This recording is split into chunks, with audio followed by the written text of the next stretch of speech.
What's good? So, somebody on my private Facebook account posted a video where this man's going, man up.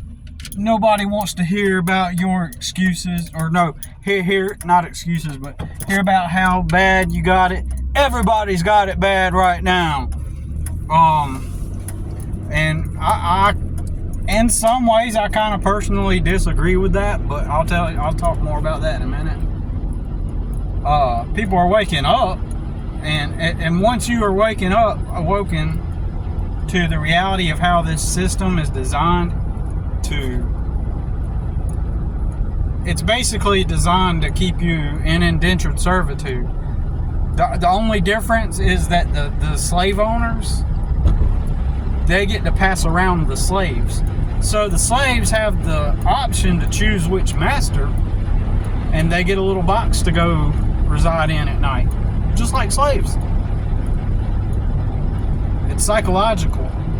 They tell you, they put you through the school system when you're young, and there's these authority figures introduced to you at a young age to condition and prime your mind to be ready to fulfill this noble and honorable contributing to society role of your job, which will be given to you by some other authorities that exist they're not going to tell you the origins of them. They just exist. There's these other authorities that exist, and in some aspect or some light, it seems like they are also, since the school is part of the public and they're teaching you these authorities that you visit and show up for, the authorities that you show up for in the next phase of life, they must be kind of extensions of school in some way, or the government, and they're called companies or corporations. They're just extensions of government or something. We don't know. Just don't worry about all the past. Just don't worry about where it comes from. It's just there. It has a logo. It's a building, and it's obviously some form of authority.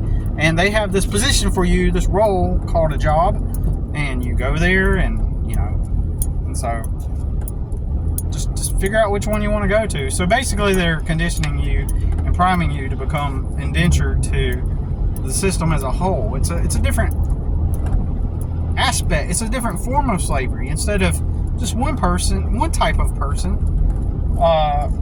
they've created a melting pot. Everybody gets to be a slave, and they do this by allowing a few people in the society to own facilities and businesses, and the rest of the world just kind of perceives people that own businesses as authorities and extensions of authority from the original authorities, the school system that they were born into. But anyways, that's one that just popped up. But my real reason why I was going to make this video is seeing that video. That guy was like, nobody cares about your struggle, so shut up, man up, and just start, and just get through it, because everybody's struggling, so nobody wants to hear about your BS. Get off your butt and do it. Like those meaningless platitudes that people love. They love to hear that kind of stuff. They love that kind of shit because it's like a temporary feel-good sensation to hear somebody go, yeah, I got it hard, don't you go whining. I had it hard too. I spent all them years, when I lived with my parents, I didn't do anything. I just worked my 2 jobs when I lived with my parents, and I saved up. I didn't go out, I didn't go get do entertainment. The only thing I did was like, I had to help with house chores, but yeah, and that sucked. But I focused on my school, I focused on moving ahead, and I saved up all my money. And if I can, you can too. And if I didn't have any parents and I didn't have any help, I'd be working any job I could get.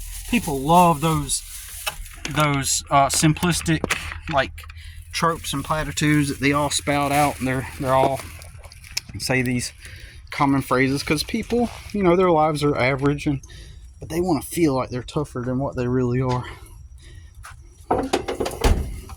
They want to feel. I'm keeping my voice low on purpose. They want to feel like, because I don't feel like talking to anybody. So basically, that's all those videos like that do. They don't offer any kind of practical advice or any kind of solution. It's just people getting off on telling others, man up, and I would work all these jobs. I would do this. I would be tough. Everybody loves to project this image of the toughness and how they would be all tough and see, their minds are used to the comfort of having things or getting lucky. I seen a experiment where they put rats in in water to drown, and just before they drown, get to the point to where they give up, somebody comes in and takes them out, and once the rat is kind of rested and is at ease, they put the rat back into the water. And the first time around, the rat only lasted like an hour or something like that. But then each time after they're put back in the water, they're able to remain afloat for 60 hours. Okay, according to the study. So that means that people that have help, they know in the back of their minds that they're going to get help again. It gives them the assurance and confidence, and in the back of their mind, even if they're not going to get help, their brains are kind of primed to think forward and think positive because they remember the times that they got help. They remember the rewards, even if they deserved it or not. They remember being rewarded for their efforts. I've never been rewarded for my efforts. I've legitimately worked harder than most of the people I know. And that would offend them because in their heads, they worked really hard to get to where they got. But none of them motherfuckers worked as a janitor in a warehouse. None of them motherfuckers worked as a janitor cleaning toilets. None of them motherfuckers sucked shit out of porta-johns because it was the only job that they could find. I highly doubt that. Highly believe that they would go back to mommy and daddy in their comfort. In the back of their minds, they know they always got a motherfucking couch to go back to. But they get that all tough. And these are the same types of people that have critiqued me. And not only do I not have the expectation of getting helped or the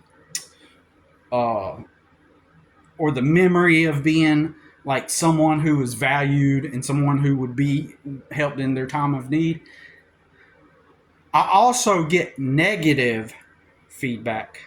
Negative, not just no help, but negative feedback and negative like discouragement and critique for not being on par with the people who were handed a life that they get to maintain. Okay, because that's the fucking truth. All right, they get a life that they get to maintain. They don't work hard to get to where they're at. They're handed a life that they get to build on and maintain. And so cognitively and psychologically, their brains are primed to experience there's certain neural pathways that have been created through, just like the rats, through their experience that gives them that comfort and ease of mind. Meanwhile, people like me are going through the fucking briar patch, through the flogging line, and we're being blamed and critiqued. Never had a chance, but we keep fighting. But we're the ones that are dissed because of our low socioeconomic status. Meanwhile, everybody's been handed everything, or they get lucky. Most of the people in my life, if they weren't handed anything, it's unbelievable. It's like we live in some kind of weird, not real reality, but because of the flukes in my life. I've mentioned this quite a number of times on my channel. People going viral that never worked. People that never worked or had jobs getting married into a family that's got tons of money. People married into families that have businesses. Now, one person I know is a good person, like that still, has good favor, but the fact is still they were poor just like me, and they just inherited a business. It's like everybody around me gets lucky, and they're living good, and they didn't do anything. They didn't work. A lot of them never worked jobs. They dabbled in a couple of jobs here and there, but they never even fucking worked. But socially, you will be the one criticized and deemed as lower status and lower, anyways, you get what I'm saying. So they don't have to be involved in the indentured servitude. Really, seriously. They don't. They got to skip the line in life. They didn't have to enter into indentured servitude, right? Because they fell on good times, but they'll put on the presence and the aura of as if they got through so much to get to where they're at. When reality is, luck hit them hard, like big time, right? Most of them don't have the experience of developing mental and emotional fortitude to actually get through hard times. Instead, they got to skip the line, and they don't have the mental and emotional strength to even get through a real hard time because they never had to experience it. So if there was at some points in your life where people came to save you, it's kind of similar. You don't have as much neuroptic pathways that are constructed in a way that allows you to prevail in the hardest of times through the flogging line and the unbeaten path of and the hostility of how people are and how cruel and you get to of how cruel people are. You get to see the dark side of humans on this path. The nonconformist path, where technically I could have chosen to conform, but it was not a desire within me to follow the crowd and do what everybody else wanted to do. It never was, and I never did.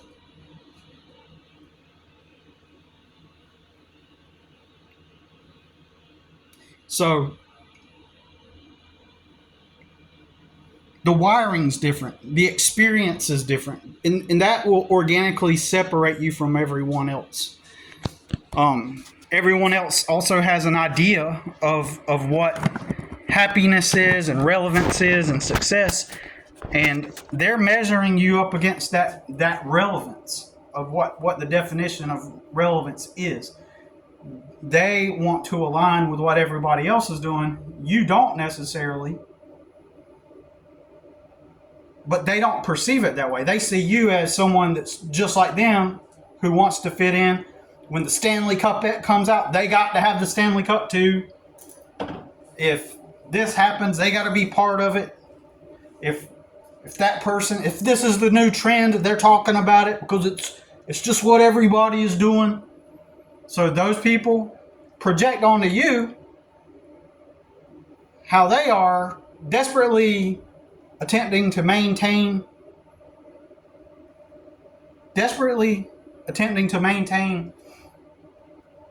relevance and perceived value amongst the crowd. So they're projecting that on you, and they're thinking, and then they'll say, well, you just need to not care about what people think. And they're the ones that care about what people think. You know what I'm saying? They are the ones that care about what people think. And they're fighting so hard. And so they see you, the loner, the one that's had it hard, and they've got to project that onto you. And like, man, you're just trying so hard to fit in, and you got to stop caring what people think and stuff like that. They'll say stuff like that, but that's them projecting onto you. That's how they really feel about themselves. And they don't have that emotional and mental fortitude. See, I don't have that priming and that wiring that guarantees me and tells me that somebody's going to help me out. But so they don't have to be under the cortisol and the tenseness and the anxiousness and the chronic sense that not only is nobody actually coming to save you, which is a stupid phrase. Everybody, that's another trope, another thing that everybody likes to say, nobody's coming to save you. No, false. Nobody, that's true for me, but it's not true for the majority. Everybody I know, everybody. If they fell on a hard time, someone would be making a GoFundMe, coming, to help you, coming to save you. If you're low status relative to your culture and society at large, because you don't aim to try to fit in, and your experience is so different than theirs. There's no organic formation of perceived commonalities between you and them. Then nobody's going to relate with you, and they're going to perceive, because you're in the weaker position. They're going to perceive you as weak when in reality you're the strong one, right? All right. So you're the actual strong one, but there are tells. Sometimes just organically you reveal, how strong you are to people through your mental and emotional fortitude and your willingness to not conform and being vocal at times. So they need to rationalize and convince themselves that all the bad things about you and that you're weak. So that's what they're doing. And so then now you get cast into a negative light. So now not only are you anticipating not getting help, you're also realizing that it's not coming, and you're constantly in fight mode. Because you know that people are going, and this is what triggers people to attack you too. This is what causes people to want to attack you and to smear you, and because they see with those tells, they see your actual strength coming out, and they don't like that, because you're supposed to stay in your lane, be the poor one. We got it made. You're the poor one, Schadenfreude. We need you for the Schadenfreude, so we can feed off of that and feel good about ourselves. Because deep down we know it was all handed to us. Deep down we know it's been handed to us, or we got lucky. So we need you to stay in your lane, but the organic, natural thing that happens is your actual real strength shows, and they know it at some level. Beneath the surface, they see that you've got so that puts you in literal danger. It really triggers them at times and challenges their own identity and their own worldview, their own perception of the world. So now you have to be in fight mode, because you have to be like, waiting for people to attack. You become an easy target, right? Because you're the natural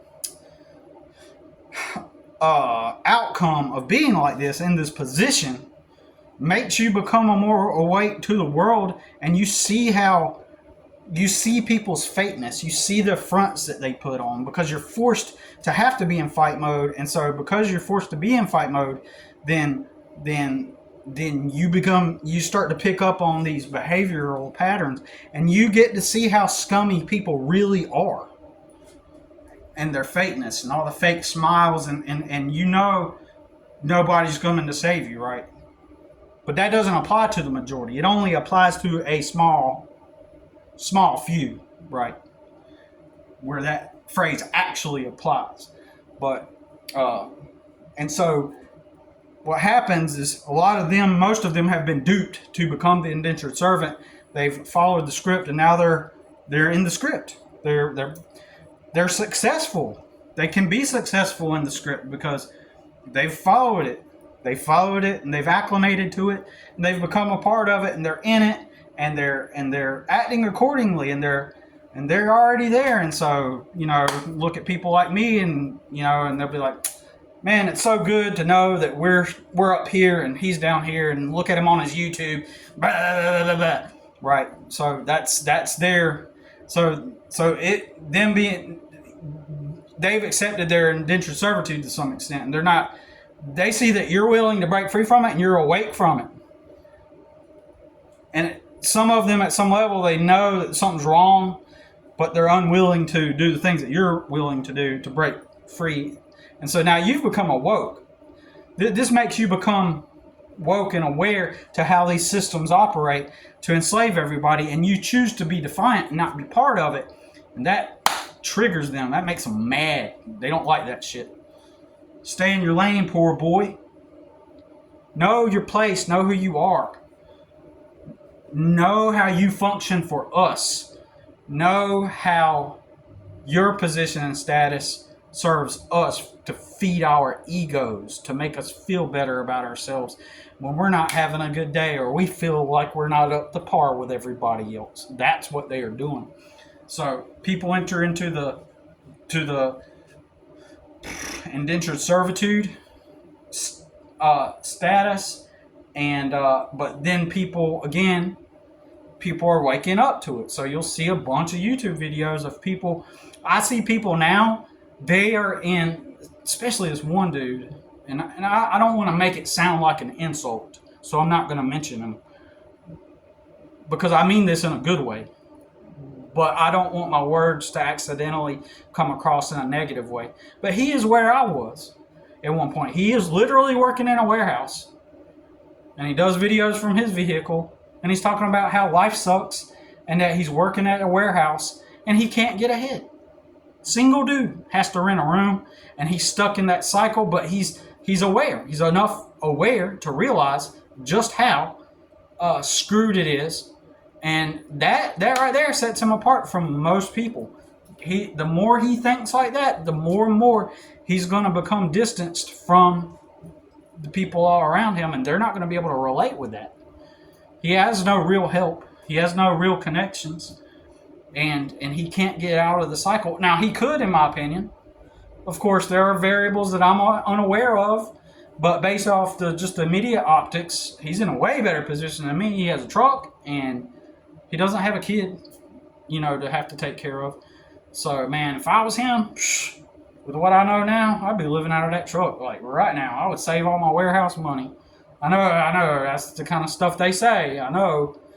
But if I was in his position right now, if he's able to endure his position at the warehouse right now for some time, I would, look for a place where you can park that truck at night, and maybe put an ad on Craigslist to see if somebody's willing to rent. I know it sounds crazy, but it's worth a try. That's what I would do.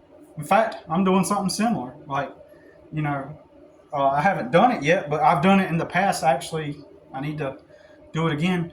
But, it's different for me, so my ad's going to be a little different. But if I were single, I'd be like, hey, I would explain that, I don't live a wild life. I'm pretty chill. I have no criminal background. I don't do drugs or anything. If there's a place that I can park, maybe I can offer a couple hours a week to do some yard work, and pay a little bit of money, and that would drastically decrease the rent. And then you can get your showers at the gym. Plus, at the gym you could work out, and then that's one way. If you wanted to stay at the warehouse, stack your money, but then quit the warehouse. Get you a mower, weed trimmer, and a blower, and literally knock doors. Post advertisements, create you a Facebook page, get your website, pay a few bucks, get a business license. Boom. Single guy could do that. Offer to do yard work, and over time learn how to do landscaping. That guy is my age. Like, if he starts now, he's like in his early 30s. If he starts now, he could definitely succeed, because he doesn't have all the legal government threats surrounding him like I do. He doesn't have toxic people in his life now. He did, and But yeah, I mean, it might be easier said than done at first, but I'm just saying, like, if he gets himself out of that cycle and just you know, for right now, just do it for day labor. Do yard work for day labor. Business insurance is, for me, it was like uh for me it's 42 bucks a month, right? Uh so I actually had to cancel my business insurance, but I'm gonna get it again, so no worries. Uh, so $42 a month. So, you know, get business insurance. You know, you can worry about an LLC later on. Just get going. I mean, if you really pushed for money, you know, do day labor. You know, call it day labor. You know, um, just whatever you have to do to get ahead. Help people move. Go on Craigslist, find moving jobs. Moving jobs often pay a good like. Imagine like on a weekend you work for 4 hours or work for 8 hours for $25 an hour. It's $200 in a day, and if you're in the struggle, then $200 is, you know, good solid chunk, and it will help. But anyways, yeah, people are waking up to that. And another thing is, you know, there's another phenomenon too of where in people's minds there is always a solution at all times, right? Nobody wants to hear this, but at times there is not a solution. Now, I don't know, for example, that dude's personal life, the guy works at the warehouse, the single guy stuff. I don't know his. There's probably a ton of stuff he doesn't share, but it is possible as. So you think of the irony. He is doing the actual thing that everybody proclaims is the script, the way that he's going to get ahead in life.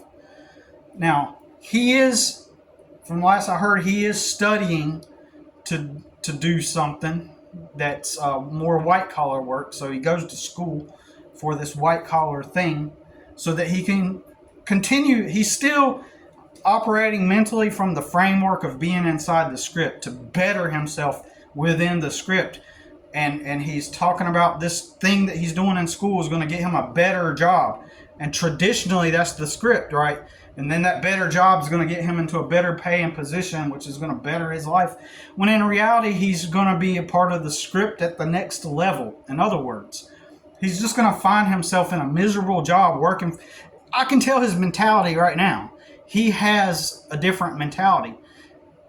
He's going to be probably bored out of his mind and then trying to follow the script. Once he gets that good job, he might get paid enough to have an apartment at some point of his own because he has to rent a room now. He might be able to have an apartment, but then he's going to be miserable. So it goes back to what I said in the beginning of the video. He's going to be, at that point, he gets to pick which slave master he gets to go become an indentured servant to or a slave to. So it's the new slavery is just this bigger system where it's a melting pot of all the slaves, and you get to, and they dangle this dream in front of you. Hey, you know, you get the house, get the car, the boats, the jet skis. Just keep working hard, and yeah, come this way. Look, jet skis, mortgage, get your mortgage. You know, they'll give you 2 weeks vacation, 401k and benefits. You know, and they're dangling that, and it's the dream, man. It's like everybody's. It's living life. It's what everybody wants to pursue. Pursue your dreams. Achieve your goals. Look, jet skis, high interest payments, 2-week vacation, 3-week vacation. Hey, and if you stay there long enough, it's a 4-week vacation, and you get paid, and you won't even have to work. You'll be on vacation. And doesn't that sound good? Doesn't that sound good? Come on, come on, come on, come on, come on, come on.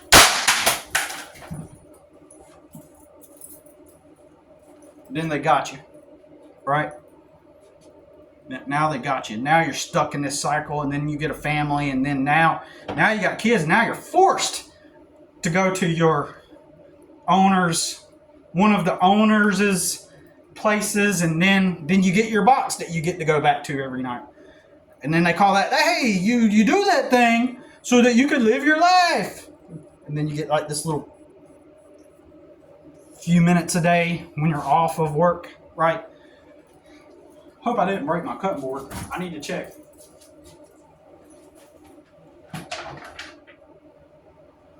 I didn't think I did. I figured that material was, figured the type of material plastic wasn't the type that would just like break if I slammed it. But anyways, but yeah, but so in that guy's situation, there's this thing based on the script. There's always a solution to your problems, like based on the script. Like there's never a non-solution. There's always a solution to all your problems if you just follow the script, right? But there are times, like that dude may be in that cycle and stuck right there in that cycle right now, and he may not. There may be variables that I'm unaware of that keeps him totally stuck right there. So there are times in people's lives where you can't do nothing. And it's good to be honest and real about that.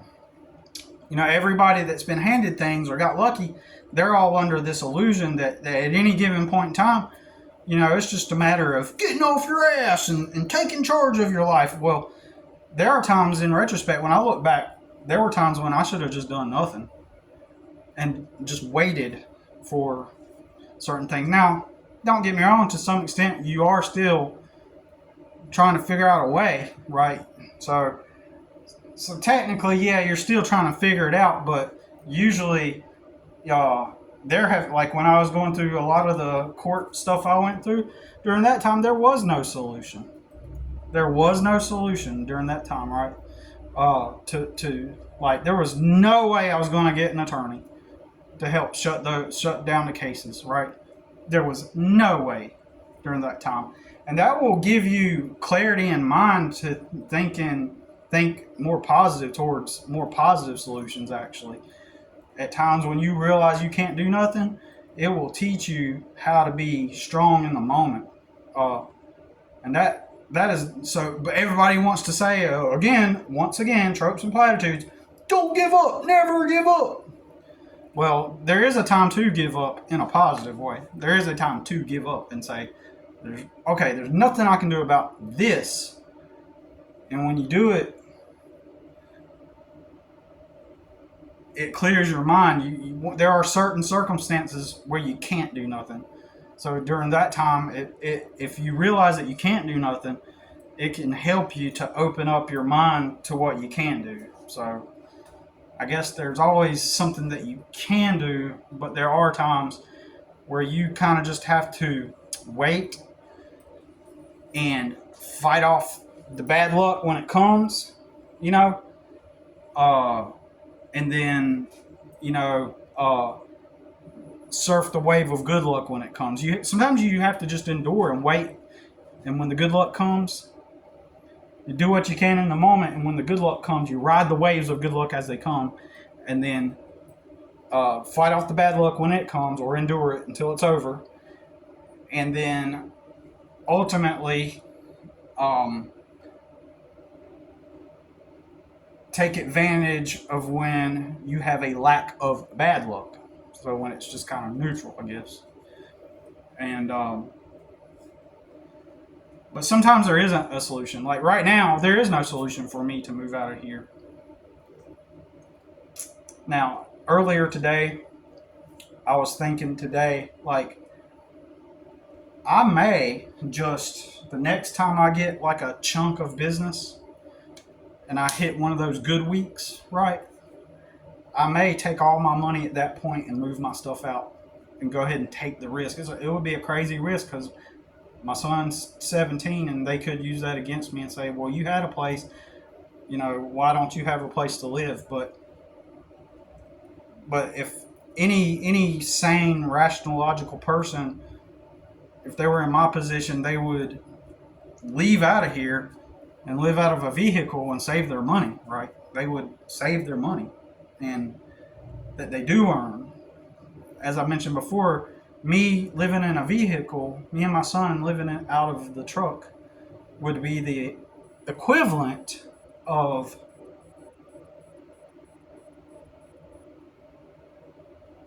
us having parents, or me having parents that'll take care of me until I can get on my feet. And as long as I'm stuck in a position where every single amount of money I bring in has to be put towards things that we need and rent and all this stuff, every single time I make some money, it just goes, then there is no extra money. There's no savings. There's no warehouses or companies that are going to pay me enough to get my own place, because I've done the math. I did a video on it. Unless somebody wants to argue against my math, I'm more than glad to get on the live again and go over the math with somebody, and somebody point me in the right direction without using tropes and platitudes and ambiguous, hyped up phrases that everybody likes to say because it feels good to say it and act tough when you're really not. Like, I mean, you know. And I realized in another video, I may have come across as if I were saying that I'm like, I may sound contradictory, like I won't go work for somebody else, and that's not true. I would go work for somebody else if I could see that it would give us some stability and help us to, if it could give us some stability and help us to also, you know, put us in the position to achieve goals, then that would be what we need. Because the static state of, for example, working at a company, at a warehouse or landscape company, whatever, any kind of company, the static state of being where you got this place that you go to and it pays you and you get to go to your box at night, and that's the script says that is the end goal. You've made it. You've made it. There. Now you're living life. Take your 2-week vacation. Get some jet skis on credit. Make those minimum monthly payments. Go get you a nice wardrobe. Get you a credit card. Get you a wardrobe so you can have some nice clothes to wear. They say, do you people watching this comprehend that is the end game? That is the happiness, being in that static state of, okay, you're at the company, you got your box, and sometimes the authority figure will let you go on a 2-week vacation paid. They sell you on that as the end goal. That is the happiness. You know, move the boxes and you know, I mean, then you go live your life. You move the boxes this amount of time during the day, and then you got the rest of your life to live. When in reality, you move the boxes all day, and then you get this little bit of time that we give you a break where you can reside in your box at night. You know, that's the way it really is. Your job is your life. So they, again, to repeat it again, to make it clear, the main construct of the mainstream society, the script, is that having that position at that company and having your box and being able to go on the 2-week vacation, that is the happiness. So just be happy you got a job, right? So that's what they're selling you on, and that is the lie. That is the lie. Don't get me wrong, some people are content within that system.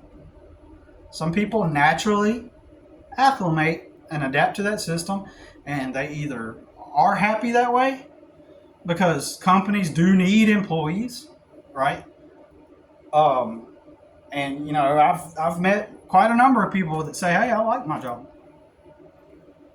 and that's what they say, you know. But I do also believe that they're kind of duped. They're not living in reality, right? But they're kind of like most people. They are NPCs, basically. They can't think outside of what they've been fed right? So they're kind of happy. Like I met, comes to mind this woman I knew that was an accountant, and she liked her job. I've known a number of accountants, and I even have customers that are accountants for big businesses and stuff. And but anyways, I remember this. I don't remember who it was, but she was just saying, "Oh yeah, I like my job. I like my job. It's easy. I can because she does the math in her head with the accounting, and she does her assignment. She gets paid. She goes home. Blah. Spends time with her family. She's content there." And everybody is objectively speaking, as much as I'm criticizing the script and calling it evil and a modern slavery construct, which it is, that the way it's operated, it's just mental, psychological slavery. All right. Then, as much as I talk crap about it, but it is the truth about it. People can enjoy it, because they're wired for that, but that's not everybody. And I would argue, since statistically, since it's on the internet, it's in newspaper articles, since 80% of people are dissatisfied with their jobs, that means that everybody is kind of psychologically duped, and they've been given a lens to see reality through, and they're not living in reality. 80% of people don't like their jobs. 17% of people enjoy their jobs, right? I read that those are the last numbers that I looked up, and I've kept up with it since my son was born, because I seen it in a newspaper article in 2008 or 2007, and ever since then I thought, wow, that's interesting, and I've kept up with it, and more or less it's been the same for the past 18 years, and it's probably been like that throughout all modern time, that most people don't like where they work, and they feel that, you just got to do it. No, there's no other way. You can't do anything. When I say that sometimes there's nothing you can do, and there are times when you should give up, there are also, at the same time, I'm not being negative. I'm also saying I'm saying it in a positive way. It's just, so at the same time, I'm saying don't give up. But most people are unhappy with their jobs. They deep down, most people would prefer not to be at their job, right? They'd prefer to be engaged in something else. And you got to get out of that mindset that something else revolves around another better job, right? You got to get out of that mindset that of the framework that's been ingrained into your psyche that says that a better paying job will bring you that. You're still operating within the script, because you're thinking the better job is going to give you a you're going to arrive at the point within the script where the happiness, where everything they promised now becomes fulfilled, because now you have the better paying job. So now I can work the job, and I can work the job now and go back to my box and have my 3-week vacation, and now happy, because now I got the better paying job, because that's what people will do. They will blindly just follow the script. Well, this job doesn't pay enough and I'm not happy in it, so let me go back to school so I can get me a better paying job, and now then maybe I'll be happy at my job and go to my box and 2-week vacation and I'm good, happy, so yeah, there's that. Anyways, I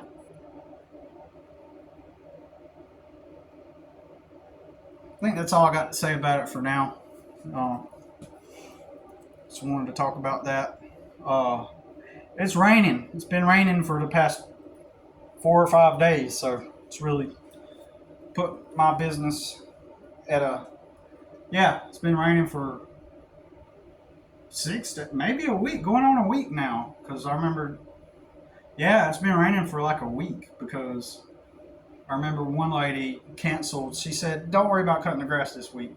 Last week she said that, and so, anyways, all right. So that's it, y'all. Um, yeah, that's it. All right, peace.